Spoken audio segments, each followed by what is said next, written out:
So maybe one incarnation you are a famous musician, another one you are a king or a queen or a prince, and the other one you are a peasant or a slave, or the other one you are a rich dictator, you are a good person, a bad person, a mass murderer, a person who changes the world.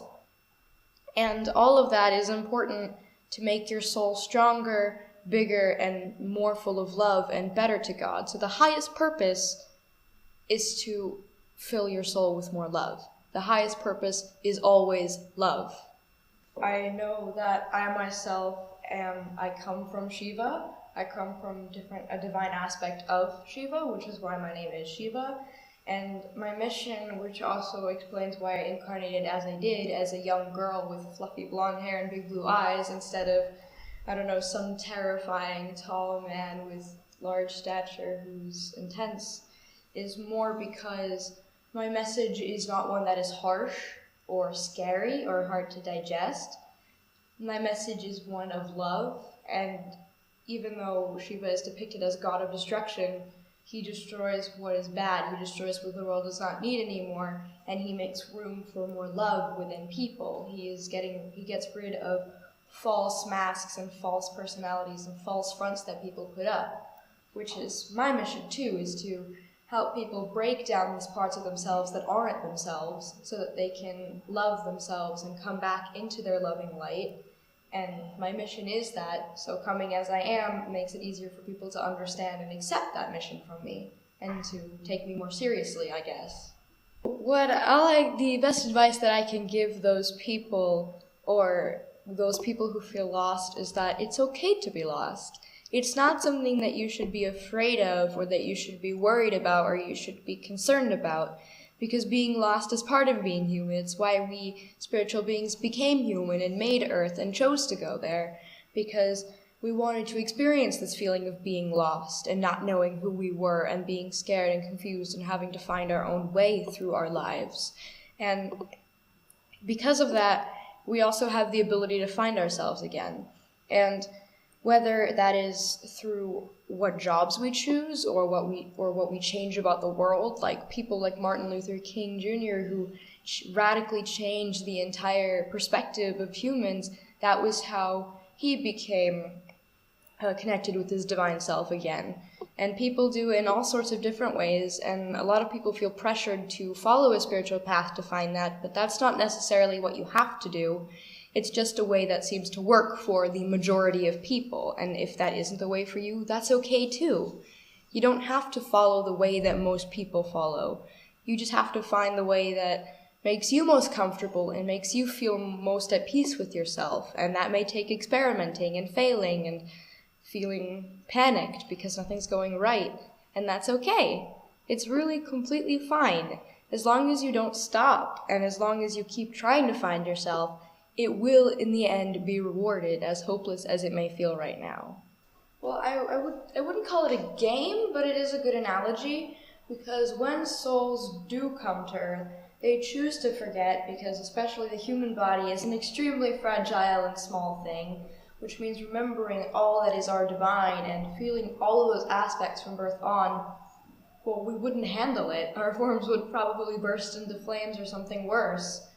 But I think that personally forgetting and disconnecting and then reconnecting is a way to strengthen the bond between body and soul. Because if your soul is in this heaven and up in the divine and your body is on earth and you connect back, it's like taking an old rope and replacing it with a new, stronger one. It keeps the bond better and stronger, and it'll also strengthen you through it. So it's less of school, because school is useless, and more of a workshop to become a stronger being and a more connected being and a more at peace being. Thank you. And if I may add a thing, for people who really are sad, uncomfortable to be here, I think they have to ask the right questions. Yeah, because I see many spiritual people who consciously follow a spiritual path, but they are not really connected to Earth. They are always in their spirituality, like, I meditate, I pray, and I see my angels, but you have to you have to embrace your path down here too. There are certain things you have to do on earth. Yeah, so different people have to ask different questions and do different things to be happy.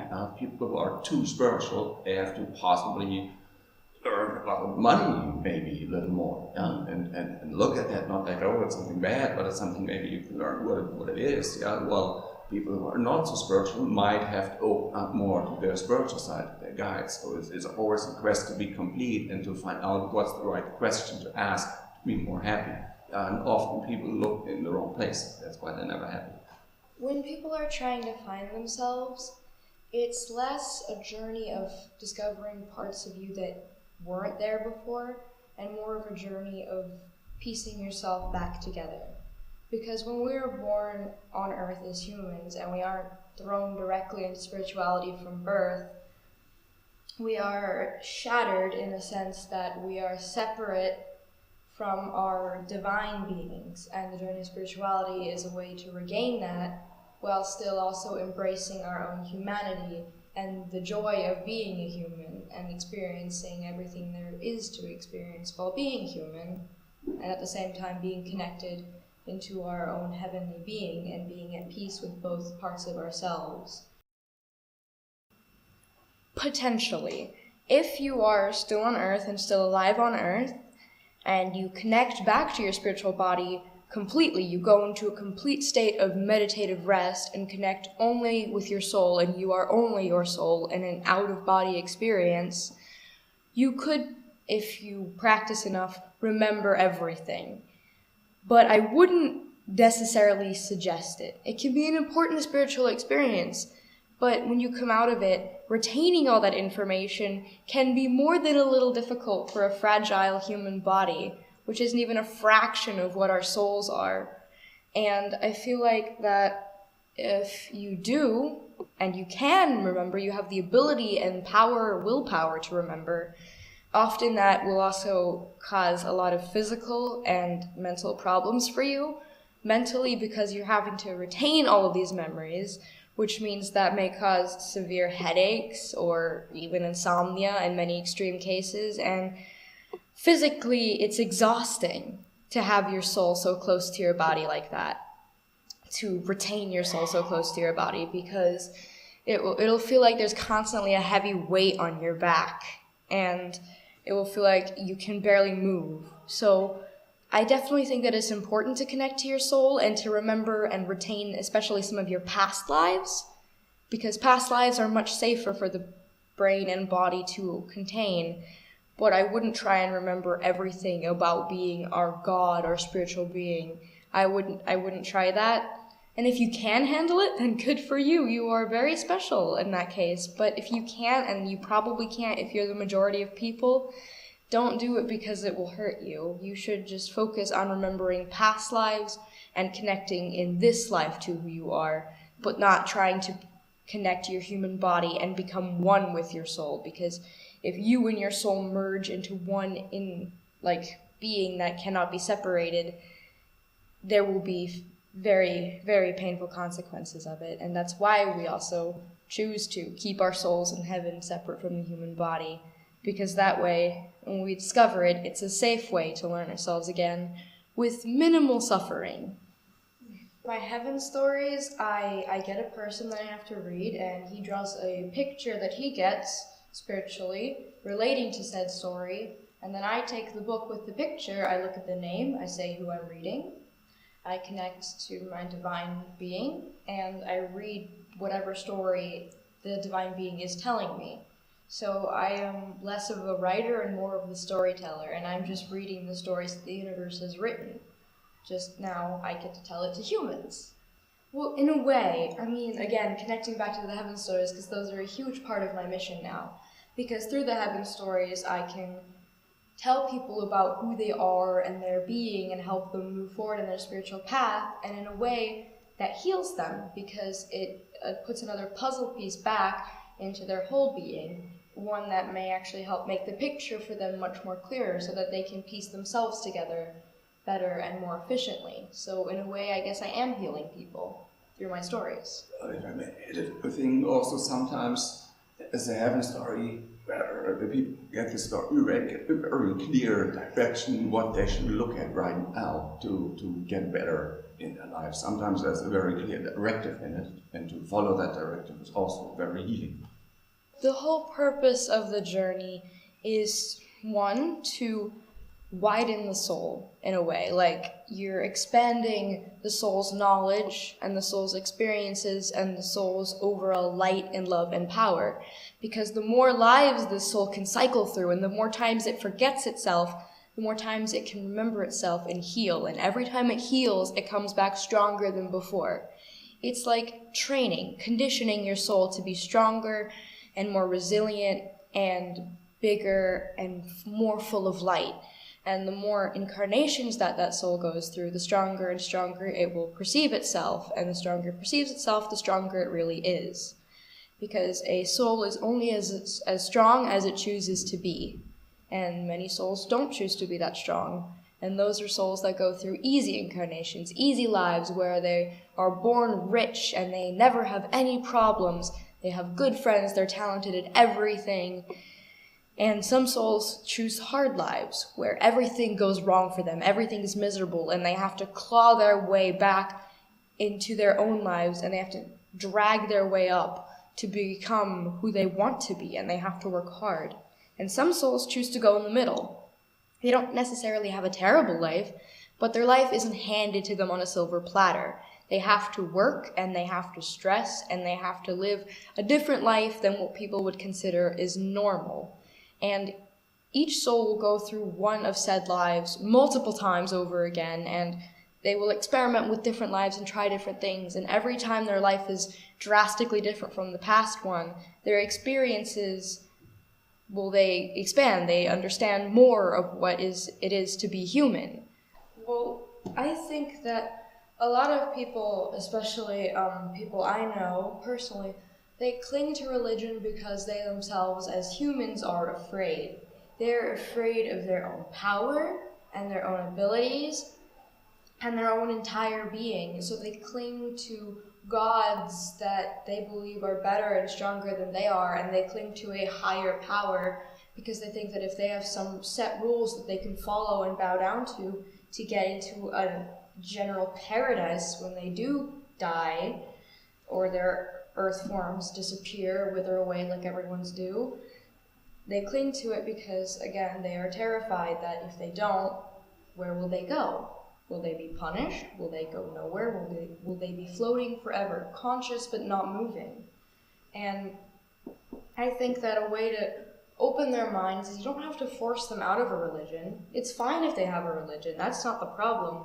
The problem is if they don't recognize that they themselves can also be part of said religion in a different way than they are now. They aren't just the worshippers, they are often the deities they worship. And I think that a good way to make them aware of that is to, even if they are not consciously doing it, just nudge them toward certain practices. Like, for example, a lot of people are open to things like yoga and meditating because it's supposed to be good for the body.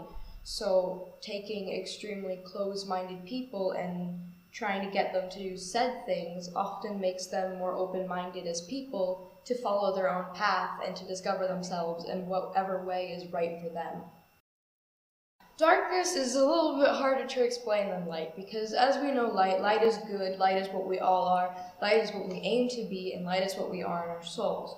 Darkness is, I guess, the opposite, or not really. It's very hard to explain because, on one hand, every human has darkness in them, and it's the human's journey to figure out ways to turn that darkness into light.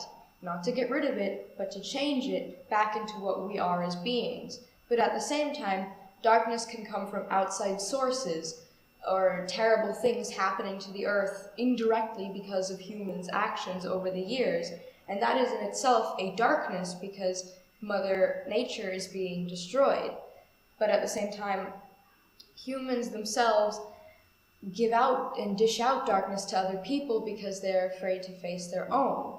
So I think that in some ways darkness is a destructive force that comes from all different places and all shapes and sizes and has negative effects on nature and animals and Earth as a whole, and at the same time it is a deeply ingrained part of a human which they have to figure out how to change into light. And I think that in the Golden Age, when people can change their darkness into light, they can also change the darkness that the world is being swallowed by into light. I think that Mother Nature would rather be swallowed by light than darkness. So I guess to answer your question, darkness depends on who it's coming from. It can be a helpful part of you that lets you unlock more of your true being. At the same time, darkness can be a destructive force that is trying to actively get rid of all that is good in light. So it depends on how you handle the darkness with what it is. That's actually quite a good question, and I'm going to have to connect really to myself to answer that. I think we came here now because before we incarnated as regular humans who had no clue who the heck we were, and at the very beginning we just came as ourselves. We didn't come in a human form, I guess. But now we come as we are because all of that period of time where we weren't here, all those dark ages, or the long dark age that happened for people and humans, was, I guess, a learning period for them. We let them walk on their own 2 feet, and we saw how they reacted, and we saw how they learned themselves. We saw how they developed and changed and grew and became the society that they are now without our direct interference. And now we recognize in ourselves that now is the time where humans need guidance once again, and where they cannot be left to walk on their own. So we come now, all of me, Agni, Mara, the angels, all of us, we incarnate now, because now is the time for us to step in. Thank you. Welcome to Earth. It's nice to meet you. It's nice to meet you too. Even if we chose to come here as humans, we didn't change into them. It was always an aspect of us that we just brought into light. So the Golden Age is going to see many people connecting back to themselves and embracing both sides of their divine and human beings.